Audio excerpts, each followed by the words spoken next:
આપણે બધાને 4 મુખ્ય દિશાઓ તો ખબર જ છે, બરાબર ને? પણ ક્યારેય વિચાર્યું છે કે એ 4 દિશાઓની વચ્ચે જે ખૂણા પડે છે એમનું શું? ચાલો આજે એ જ 4 ખૂણાઓનું રહસ્ય ખોલીએ. જુઓ, ઉત્તર, દક્ષિણ, પૂર્વ અને પશ્ચિમ. આ તો આપણે રોજિંદા જીવનમાં વાપરીએ જ છીએ. પણ એમની વચ્ચે જે ખૂણા આવે છે એમને શું કહેવાય? આ એવો સવાલ છે જેનો જવાબ કદાચ બહુ ઓછા લોકો પાસે હશે. અને મજાની વાત તો એ છે કે એનો જવાબ ક્યાંક બીજે નહીં, પણ એક વિદ્યાર્થીની નોટબુકના આ પાનામાં છુપાયેલો છે. દેખાવમાં તો સાવ સામાન્ય લાગે છે, પણ આની અંદર એક એવી જોરદાર ટ્રીક છે જે આ ખૂણાઓના નામ હંમેશા માટે યાદ કરાવી દેશે. તો ચાલો હવે પેલી 4 મુખ્ય દિશાઓથી થોડા આગળ વધીએ અને આ વચ્ચેની દિશાઓને બરાબર સમજીએ. આમ તો આપણે એને ઉત્તર પૂર્વ કે દક્ષિણ પશ્ચિમ કહીને કામ ચલાવી લઈએ છીએ, પણ આપણી ગુજરાતી ભાષા અને સંસ્કૃતિમાં આ ખૂણાઓ માટે ખાસ ચોક્કસ નામો છે. અને આ નામો ખાલી દિશા બતાવવા માટે નથી. વાસ્તુશાસ્ત્રથી લઈને હવામાનની આગાહી સુધી બધે જ એમનું એક અલગ જ મહત્વ છે. તો તૈયાર છો? ચાલો હવે પેલી નોટબુકનું રહસ્ય ખોલીએ. એમાં જે ડાયાગ્રામ દોરેલો છે ને એને આપણે એક પછી એક સ્ટેપમાં સમજીશું અને એની પાછળ જે મજાની ટ્રીક છે એને પણ જાણીશું.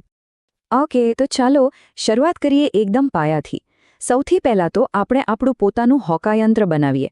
ઉપર ઉત્તર, નીચે દક્ષિણ, જમણી બાજુ પૂર્વ અને ડાબી બાજુ પશ્ચિમ. આ તો બધાને ખબર જ છે. અને હવે આવે છે આસલ ખેલ, એ 4 ખૂણા. જુઓ, ઉત્તર અને પશ્ચિમની વચ્ચે છે વાયવ્ય, ઉત્તર અને પૂર્વની વચ્ચે ઈશાન, દક્ષિણ અને પૂર્વની વચ્ચે અગ્નિ અને દક્ષિણ અને પશ્ચિમની વચ્ચે નૈઋત્ય. હા, મને ખબર છે આ નામો થોડા અટપટા લાગે છે, યાદ રાખવા અઘરા છે, પણ ચિંતા કરવાની જરાય જરૂર નથી, કારણ કે એના માટે જ તો આપણી પાસે પેલી ખાસ ટ્રીક છે. કારણ કે પેલી આખી નોટબુકનું રહસ્ય એ આ 4 અટપટા નામોને યાદ રાખવાની યુક્તિ એ બધું જ છુપાયેલું છે ફક્ત 4 અક્ષરના એક જ શબ્દમાં. અને એ શબ્દ છે VINA, વીના. તો આ વીના જે છે એ ખાલી એક શબ્દ નથી, એ એક બહુ જ સ્માર્ટ મેમરી ટ્રીક છે. આ એક નાનકડો શબ્દ પેલા 4 અઘરા નામોને યાદ રાખવાનું કામ સાવ એકદમ સહેલું બનાવી દેશે. ચાલો એને આપણે તોડીને સમજીએ.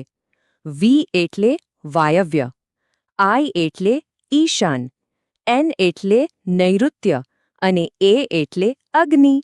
VINA છે ને એકદમ સરળ. બસ આ એક શબ્દ યાદ રાખો એટલે 4 ખૂણાના નામ પાક્કા. પણ અહીંયા વાર્તામાં એક નાનકડો ટ્વિસ્ટ છે.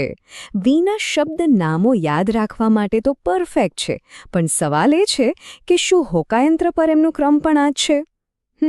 ચાલો જોઈએ. ખરેખર આ એક વિચારવા જેવો સવાલ છે.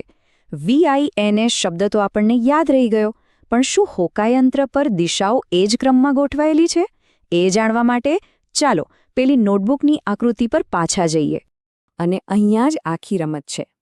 જો તમે વાયવ્ય ખૂણાથી શરૂ કરીને ઘડિયાળની જેમ ક્લોકવાઇઝ ફરો તો ક્રમ શું બને છે? પહેલા V વાયવ્ય, પછી I ઈશાન, એના પછી આવે છે A અગ્નિ અને છેલ્લે N નૈઋત્ય. એનો મતલબ એ થયો કે હોકાયંત્ર પરનો સાચો ક્રમ તો VIAN છે, VINE નહીં. જોયું? તો આનો સીધો મતલબ એ થયો કે આ બંને વસ્તુઓનું કામ અલગ અલગ છે.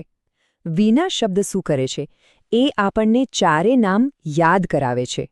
અને પેલો VIANનો ક્રમ એ નામોને હોકાયંત્ર કે નકશા પર સાચી જગ્યાએ મૂકવામાં મદદ કરે છે. સિમ્પલ. એક છે યાદ રાખવા માટે અને બીજું છે ગોઠવવા માટે.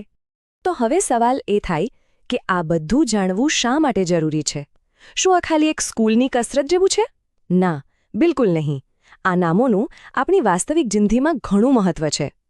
વિચાર કરો, જ્યારે હવામાન ખાતું કહે કે વાયવ્ય દિશામાંથી પવન ફૂંકાશે ત્યારે આપણને તરત જ ખબર પડી જાય કે પવન કઈ બાજુથી આવશે. એટલું જ નહીં, વાસ્તુશાસ્ત્રમાં તો ઈશાન ખૂણાને કેટલો પવિત્ર ગણવામાં આવે છે, જ્યાં પૂજાઘર બનાવવાની સલાહ અપાય છે. એટલે કે આ ખાલી દિશાઓના નામ નથી, પણ આપણી ભાષા, આપણી સંસ્કૃતિ અને આપણી પરંપરાનો એક અભિન્ન ભાગ છે. અને છેલ્લે આપણે ફરીથી એ જ મૂળ વાત પર આવીએ છીએ જે પેલી નોટબુક આપણને શીખવે છે કે 4 અઘરી લાગતી દિશાઓને યાદ રાખવાનું આખું રહસ્ય એ ફક્ત એક જ સરળ 4 અક્ષરના શબ્દમાં છુપાયેલું છે અને એ શબ્દ છે વિના.